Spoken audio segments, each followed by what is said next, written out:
সাল থেকে 1976 সাল পর্যন্ত আমৃত্যু তিনি এইভাবেই ছিলেন। কোনো কিছুর কর্মক্ষমতা তার মধ্যে ছিল না। নানা দেশে এবং বিদেশে প্রচুর চিকিৎসা তার করানোর চেষ্টা হয়েছে, কিন্তু কোনোটাই সফল হয়নি।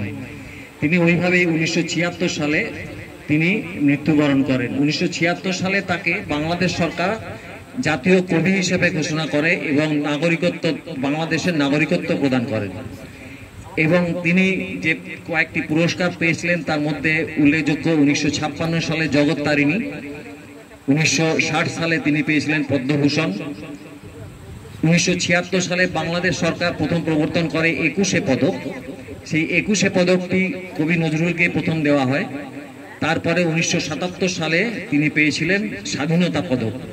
এগুলি তার উল্লেখযোগ্য কবিতার মধ্যে পদক পাওয়ার পুরস্কার পাওয়ার মধ্যে পড়ে।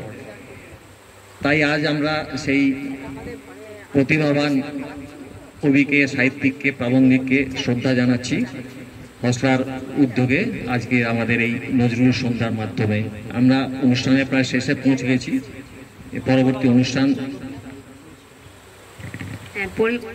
অনুষ্ঠান দেবাশিস ঘোষ একটি গান